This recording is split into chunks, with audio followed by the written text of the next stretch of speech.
Grégory Joron.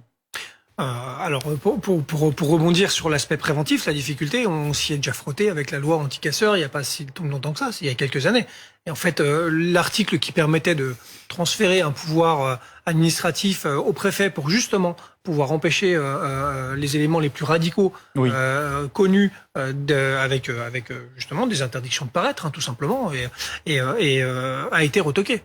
Donc en fait, on est un peu quand même ficelé, parce que les policiers, en effet, n'ont pas d'outils légaux pour pouvoir justement, en prévention, interdire les éléments les plus dangereux d'arriver jusqu'à nos cortèges. Et je vais rejoindre ce que vient de dire Jean-Claude Mailly, c'est qu'en effet, il faut quand même juste rappeler que ces 9 premières grandes manifestations se sont plutôt bien déroulées dans les cortèges, et qu'en fait, les éléments les plus perturbateurs étaient à l'extérieur. Mais c'est important de le dire. Oui, bien sûr, mais on n'en est plus là.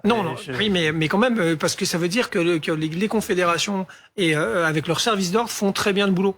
Et que malheureusement, ces éléments-là, c'est ce qui vient pourrir la manifestation, quel que soit le projet et quel que soit le sujet. Et l'ultraviolence est apparue depuis maintenant 2 manifestations. Et ça n'était pas le cas. Non, vous avez raison, ça n'était pas le cas. Et on s'en satisfaisait déjà, parce que c'est plutôt bien de retrouver un peu de calme dans les grandes manifestations, avec pourtant énormément de monde, plusieurs milliers de personnes et des millions même de personnes dans la rue.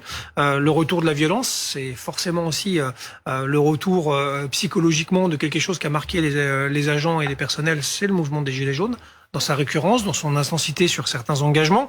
Et les premiers retours qu'on a évidemment des collègues, mais depuis quelques jours, c'est déjà de se dire zut, combien de temps ça va durer, parce que clairement ils commencent à être fatigués, parce que c'est beaucoup de personnel, c'est beaucoup d'évacuations très longues, c'est beaucoup de trajets pour les forces mobiles. Et ensuite, c'est forcément mais comment ça va se passer quand on voit les images de jeudi particulièrement et de celles de Sainte-Soline. Est-ce que ça veut dire qu'il y a un moment aussi où on peut plus tenir ses nerfs ? Je pose des questions simplement. Oui, mais ça peut malheureusement arriver, parce que la police est faillible et que forcément on est humain, et qu'au bout de 15, 16, 17 heures de service, oui, de temps en temps, malheureusement, il peut y avoir un emploi de la force qui n'est pas approprié. Pour le coup, on est dans un état de droit, il doit y avoir des enquêtes et des explications. Mais en règle générale, moi, ce que je réfute, c'est qu'on essentialise l'action des policiers au travers de ces quelques images, justement. Oui. Et je pense que mes collègues font un travail formidable. Il y a beaucoup d'expositions en ce moment. Encore une fois, la police est humaine. Par définition, elle est faillible. Et si c'est le cas, il doit y avoir des comptes qui sont rendus. Ça me semble normal dans un état de droit. C'est clair. Grégory Joron. La réalité, c'est qu'on peut bien faire même des comparaisons. J'entends souvent les comparaisons à l'étranger. Madame, je reprends un terme de désescalade, mais on voit bien que la désescalade, de toute façon, face à des éléments extrêmement radicaux, elle atteint sa limite aussi très vite. Je prends 3 exemples. Des grandes nations qui ont participé au programme Godiac sur justement la bonne pratique dans la gestion de foule démocratique en 2011-2012. La France a été fustigée parce qu'elle n'y a pas participé. Alors, je prends juste 3 exemples. L'Allemagne, les Pays-Bas, la Belgique. En 6 mois, 6 mois, pas 10 ans, 6 mois. La Belgique, ils ont envoyé des chiens aux mordants en manifestation. Est-ce que ça, on l'a fait en France? Non.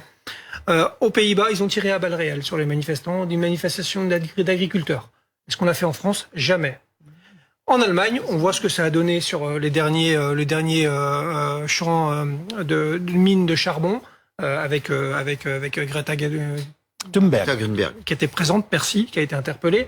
Il y a eu 70 blessés et je sais plus combien parmi les manifestants. Donc ces nations-là qui ont prôné la désescalade, justement, et la bonne pratique des gestions de 200 blessés hier à Sainte-Soline. On voit, oui, bien sûr. Mais malheureusement, ça veut juste dire que quand on a des éléments qui de toute façon ne veulent pas discuter, qui de toute façon ne veulent se plier à rien du tout, et qui sont une sont confrontation essentiellement pour violente. chercher la confrontation. Oui. Quel que soit notre système, on est quand même extrêmement limité dans notre action, mis à part forcément faire face. Et justement,